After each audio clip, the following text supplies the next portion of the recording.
There wasn't a chair for Margaret Whitmore at her own family's Thanksgiving table. The words weren't spoken out loud, but they hung in the air the moment she stepped into her son's warm, brightly lit dining room in Naperville, Illinois, carrying the pumpkin pie she had baked from scratch that morning. At 72 years old, Margaret still moved with careful grace, her silver hair pinned neatly at the nape of her neck, her wool coat brushed free of lint before she rang the doorbell. Inside, the house smelled of roasted turkey, sage stuffing, and cinnamon candles, the kind Jessica always lit to make everything feel magazine perfect. Ethan greeted his mother with a quick hug, already distracted, already turning back toward the laughter spilling from the dining room where 14 place settings circled a long oak table. Margaret scanned the room once, politely, expecting to find a small card with her name written in Jessica's looping handwriting. There were cards for cousins who had flown in from Denver, for neighbors who had only known the family a year, even for Jessica's Pilates instructor. But there was no seat for Margaret. Jessica approached with a tight smile and said lightly, "Oh, Margaret, we didn't think you'd want to sit through the whole dinner. It's a little crowded this year. You can relax out back if you'd like, it's not too cold." It was 42 degrees outside. Margaret paused just long enough to understand what was happening. Through the wide glass doors, she could see the patio, a small metal chair near the grill, a folded lawn blanket, the last of the autumn leaves pressed against the fence. No one at the table looked surprised. No one offered to move. Ethan avoided her eyes, pretending to adjust the thermostat. Margaret felt the familiar ache of realization settle in her chest, not loud, not dramatic, just steady. She nodded once, set her pie on the kitchen counter, and walked toward the backyard with the same composure she had maintained through every sacrifice of the last 4 decades. From working double shifts at the pharmacy to help Ethan through college to quietly paying off his first mortgage when business had been slow. The sliding door shut behind her with a soft click, sealing in the laughter. Outside, the air carried the crisp scent of fallen leaves and distant fireplaces. She smoothed her skirt and sat on the cold metal chair, listening to forks clink against china through the glass. It was then that she noticed movement near the fence, a thin, sandy-colored dog standing cautiously by the hedge, ribs faintly visible beneath its coat. The animal's eyes were alert but uncertain, as if it, too, understood what it meant to hover just outside where the warmth was. Margaret looked down at the paper plate Jessica had handed her, 2 slices of turkey and a scoop of mashed potatoes meant to be eaten alone. After a moment's hesitation, she bent slightly and held out a small piece of turkey. "Happy Thanksgiving," she murmured softly, her breath visible in the cool evening air as the dog stepped closer, tail low but hopeful, unaware that this simple act of kindness was about to change far more than either of them could imagine. The dog hesitated only for a second before stepping closer, its paws silent against the wooden deck as Margaret kept her hand steady and low, allowing it to decide the distance. When it finally took the piece of turkey from her fingers, it did so gently, with a care that felt almost deliberate. Margaret offered another small bite, then another, speaking softly as if addressing an old friend. She told the dog that the turkey was brined overnight, that she had taught Ethan how to season it when he was just 12 years old, standing on a wooden stool in their first kitchen in Des Moines. The dog listened in the quiet way animals do, eyes fixed on her face rather than the food. Through the glass doors, laughter erupted from the dining room. Someone tapped a wine glass to make a toast. Margaret could see Jessica rise from her chair, smiling broadly, one hand resting on Ethan's shoulder as if presenting him. Margaret could not hear the words, but she could imagine them. Gratitude. Growth. New traditions. She felt the sting of exclusion more sharply now, not because of the cold, but because of the clarity. The dog finished the last bite and sat down near her chair as though choosing her. Margaret noticed then that it wore a collar, though the leather was worn and slightly too loose around its neck. It was not the bright nylon of a recently purchased accessory, but thick brown leather, the kind that softened over years. A small brass tag hung from it, dulled by time. That detail alone told her this was no stray in the usual sense. Someone had once cared enough to buckle that collar securely. Margaret leaned forward carefully, giving the dog time to pull away if it wished. It did not. Her fingers brushed the collar, and she felt something heavier attached beneath the tag, not just a nameplate but a second, flatter piece of metal resting against the fur. The dog shifted, revealing the engraving on the outer tag. The name read Scout. The word felt strangely familiar, stirring a memory she could not yet place. She turned the tag gently to read the phone number etched beneath the name, but the surface was scratched, the digits partly worn away. As she adjusted her glasses and tilted the tag toward the porch light, her thumb caught the edge of the second piece of metal hidden behind it. This one was different. It was rectangular, more like a key fob than a pet tag, engraved with a small emblem she knew instantly. Her breath slowed. She had seen that emblem before, not on an animal, but on documents locked in her fireproof safe at home. The realization did not arrive with panic. It arrived with stillness. Margaret straightened slightly in her chair, the cold air no longer registering against her skin.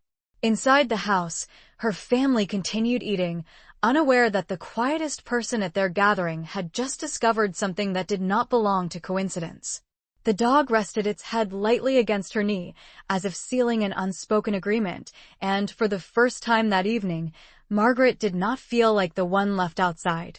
Margaret did not remove the rectangular metal piece from the collar that evening, but she did slide her fingers over its engraved surface one more time to be certain her memory was not playing tricks on her. The emblem was a small oak tree encircled by the words Whitmore Family Trust, established 1989.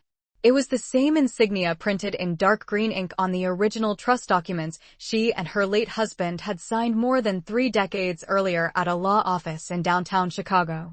That trust held the deed to the first commercial property her husband had purchased, a modest brick building that now generated steady rental income each month. Very few people knew the physical access key to the trust safe deposit box had been converted into a discreet metal tag years ago for security reasons. Margaret had authorized only one duplicate after her husband passed away, and she had handed it to Ethan on his 40th birthday, telling him it was a symbol of responsibility, not entitlement. She had not told Jessica.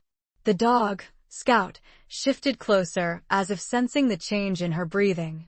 Margaret gently adjusted the collar and confirmed what she already understood. Attached to the dog's collar, hidden behind an ordinary name tag, was the duplicate access key to the Whitmore Family Trust safe deposit box. It had been drilled with a tiny hole and secured with a metal ring, an improvised attachment that suggested haste rather than care. Margaret leaned back slowly in the cold chair, her mind assembling pieces that had once seemed unrelated. 3 months ago, Ethan had mentioned misplacing something important, but had quickly brushed off her concern. 2 weeks later, Jessica had casually asked whether the trust required both keys to open the box or just one. At the time, Margaret had answered without suspicion. Now, seated outside while her family finished pumpkin pie inside, the pattern felt unmistakable. The key had not been lost. It had been removed. Whether by accident or intention, it had ended up on this dog. Margaret looked through the glass doors again. Jessica was laughing, gesturing animatedly with a slice of pie in her hand. Ethan stood beside her, nodding along, unaware that the quietest person at the gathering had just uncovered a breach of trust far deeper than a missing chair at dinner. Margaret turned her attention back to Scout. She spoke calmly, thanking the dog for finding its way to her yard. The irony did not escape her. A creature abandoned or misplaced had returned something that was never meant to leave the family's protection. Margaret reached into her purse and retrieved a clean handkerchief, carefully wrapping the metal key without detaching it from the collar. She would not create a scene tonight. She would not knock on the glass or demand explanations. Instead, she would wait. The trust documents were secure for now, but the discovery meant one thing clearly. Someone inside that warm dining room had been planning to access what did not fully belong to them. And Margaret Whitmore, though seated outside in the cold, was no longer the one without a place at the table. Margaret waited until the plates inside had been cleared and the first wave of guests began reaching for their coats before she rose from the metal chair. Scout stood immediately, staying close to her leg as though he had already decided she was his person. The patio light cast a soft yellow circle around them, and for a moment Margaret allowed herself to absorb the contrast between the warm glow inside and the chill settling over the backyard. She adjusted her coat, slipped her purse securely over her shoulder, and gently wrapped her fingers around the section of the collar where the trust key was attached. She did not remove it yet. She simply ensured it would not slip loose again. When Ethan finally slid the glass door open, the rush of warm air carried the scent of coffee and pecan pie. He looked mildly surprised to see her still outside.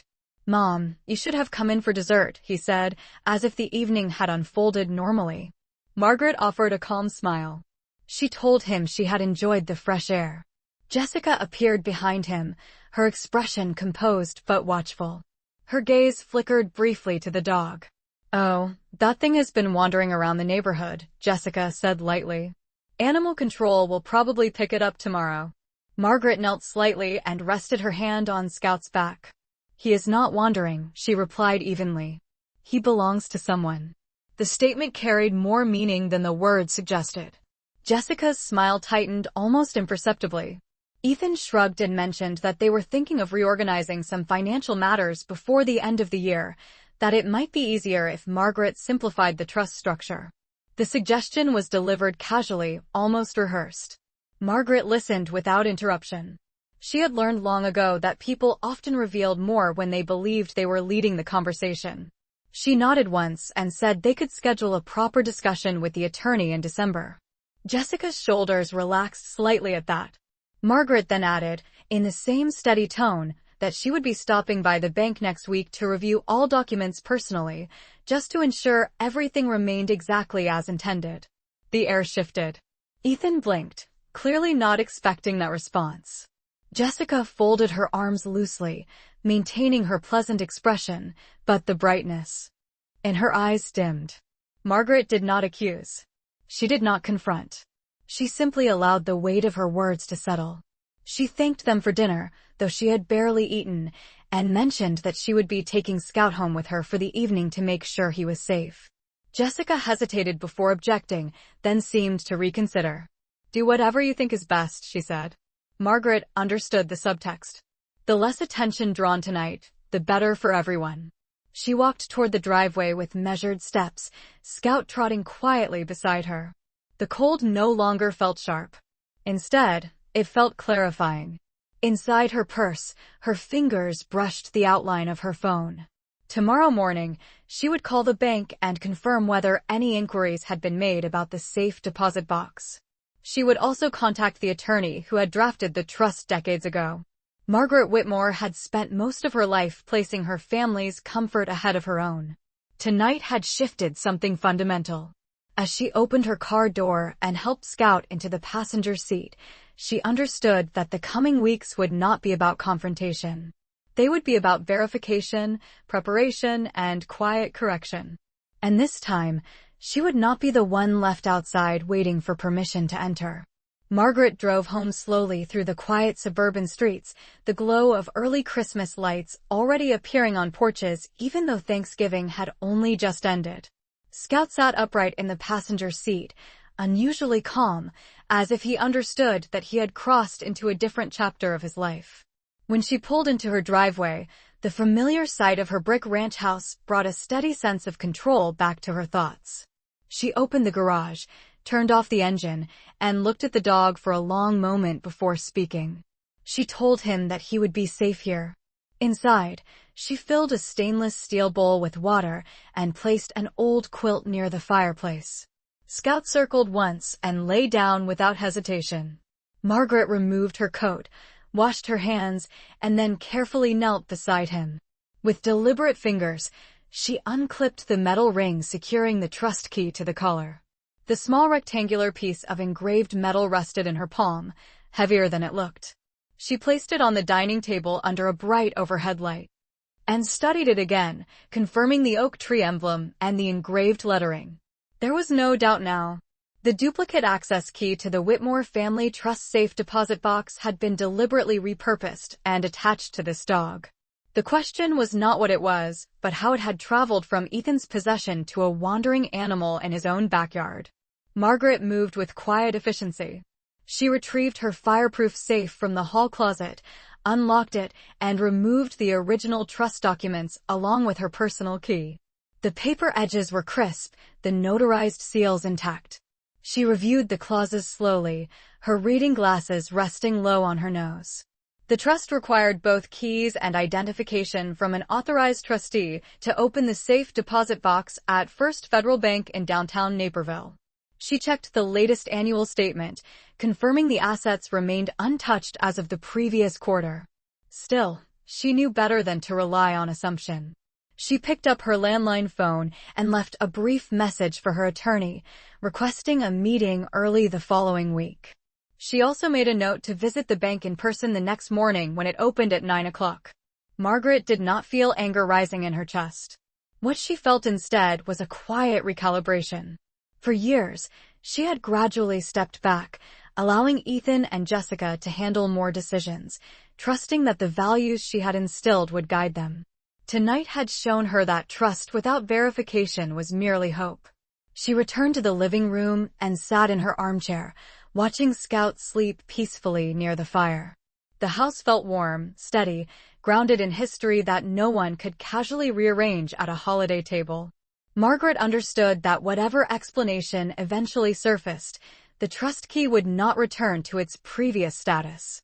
She would restructure access, update authorizations, and ensure that responsibility aligned with character. As the clock on the mantel ticked toward midnight, she realized something else with calm certainty. The evening had not been about a missing seat at dinner. It had been about discovering who in her family believed she no longer needed one. Margaret arrived at First Federal Bank the next morning 5 minutes before the doors opened, dressed in a navy wool coat and low-heeled shoes that echoed softly against the polished tile floor when she stepped inside. At 9 o'clock sharp, the branch manager, a courteous man in his early 50s named Daniel Harper, recognized her immediately. She had been a client there for more than 30 years. Margaret greeted him warmly and requested a private review of the Whitmore Family Trust Safe deposit activity. Her tone was calm, almost casual, as though she were discussing seasonal account statements.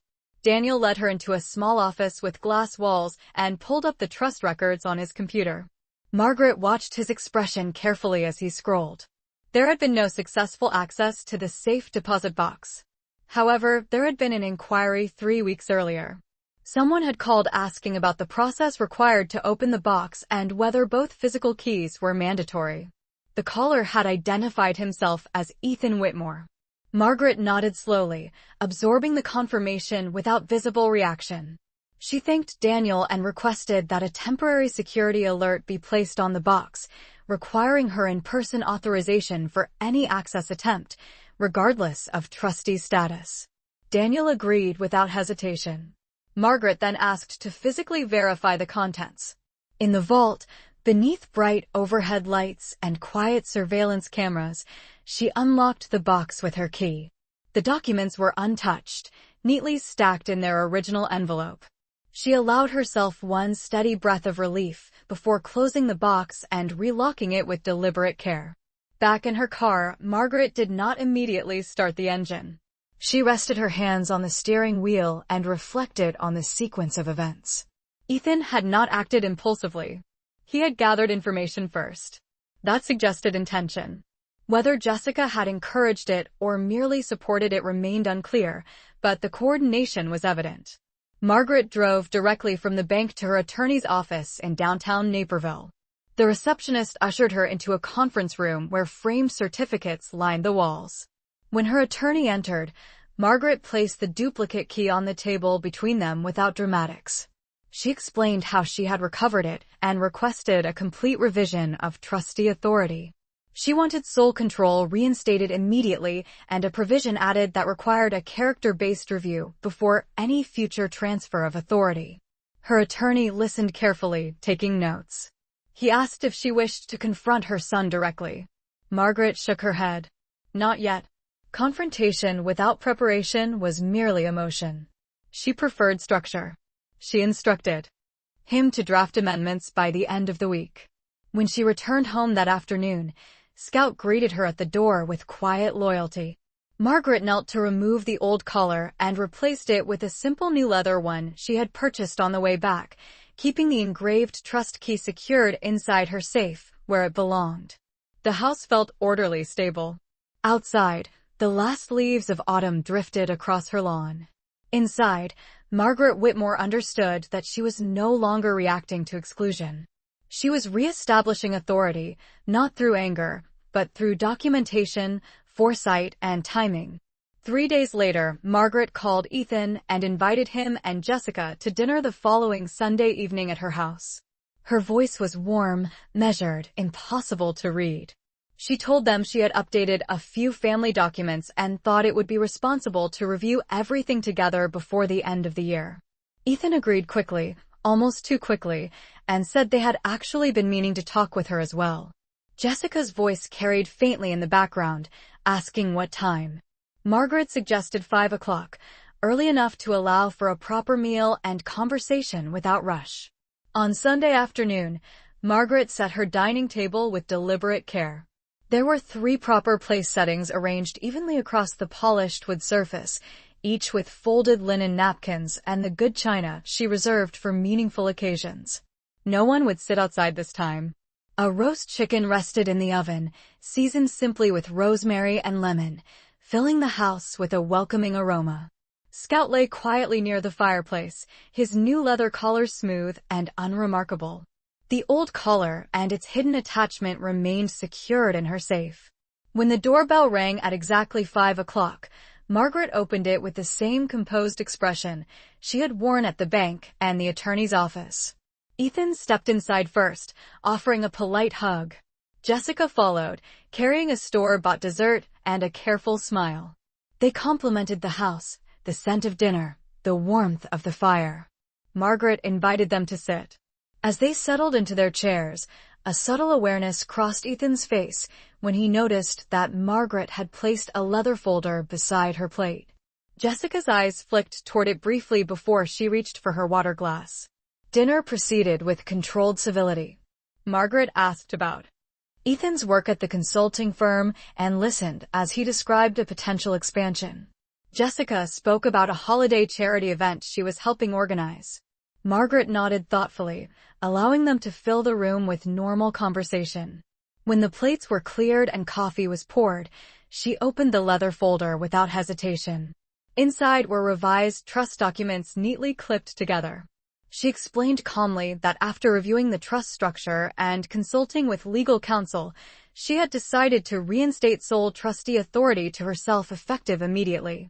She added that any future transition of responsibility would require documented financial transparency and written consent from her attorney. The words were delivered without accusation, without raised voices. Ethan stiffened slightly in his chair. Jessica's smile faltered, then returned in a thinner version. Ethan asked whether something had prompted the change.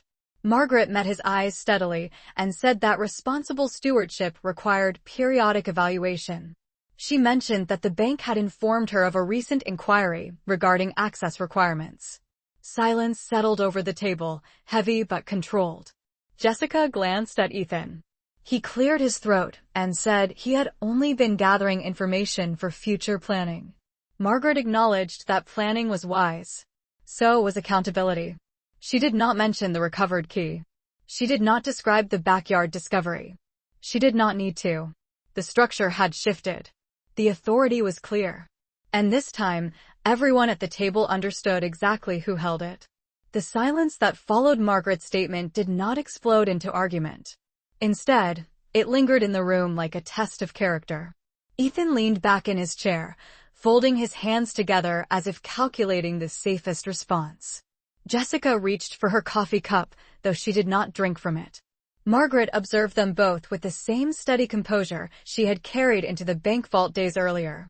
She explained that the amendment had already been notarized and filed that afternoon. Copies would be mailed to all relevant institutions by certified post in the morning. The process, she said gently, was administrative rather than emotional. Ethan asked whether she felt they had done something wrong. Margaret paused just long enough to allow the weight of honesty to settle. She said that trust was not weakened by questions, but it was weakened by secrecy. She reminded Ethan that the duplicate key had been entrusted to him as a symbol of partnership, not independence.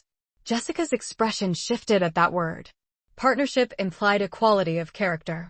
Margaret continued, clarifying that she had confirmed with the bank that an inquiry about access requirements had been made under Ethan's name. She did not accuse him of wrongdoing. She simply stated facts. Ethan admitted that he had been exploring options because he and Jessica were considering investing in a new property and believed the trust assets might be leveraged more efficiently. Margaret listened without interruption. When he finished, she asked one simple question. Had he intended to consult her before making any formal move? Ethan hesitated. That hesitation answered more clearly than any explanation. Jessica interjected then, suggesting that families evolve and that sometimes older structures need modernization. Margaret agreed that evolution was healthy. However, evolution without transparency was redefinition, and redefinition required consent from all original signatories. The words were measured, precise, impossible to dismiss as emotional reaction. She then informed them that future financial discussions would include her attorney present and that no trustee privileges would be reconsidered until at least one full fiscal year of documented collaboration had occurred. The condition was not punishment. It was structure.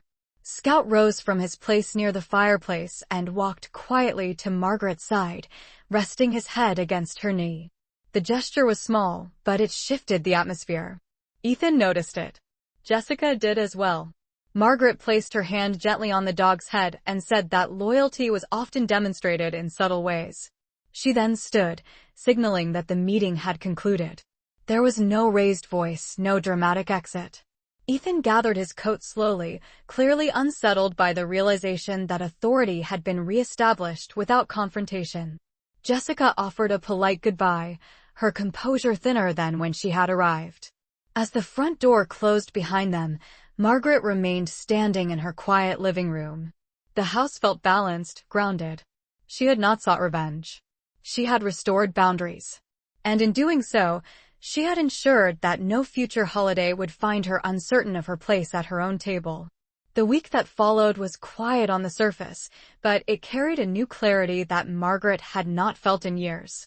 Ethan called once, his voice careful, asking if they could start fresh and approach financial matters with more openness. Margaret agreed, but she made it clear that openness required documentation, shared meetings, and patience. Jessica sent a polite message about organizing a small holiday brunch in December. Margaret responded warmly, accepting the invitation while maintaining the steady boundaries she had established. At home, routines resumed with a sense of order. Scout adapted quickly, learning the rhythm of morning walks along the tree-lined streets and afternoons resting near the bay window where sunlight pooled across the hardwood floors. Margaret scheduled his veterinary appointment, registered his microchip in her name, and officially adopted him through the local shelter after confirming no missing owner reports matched his description. The old collar, now stored securely in her safe without the hidden key attached, remained a quiet reminder of how easily trust could be misplaced. One afternoon in early December, Margaret received confirmation from her attorney that the revised trust amendments had been fully recorded and distributed. She placed the letter inside her desk drawer without ceremony. There was no need for celebration. The victory had not been about control over money.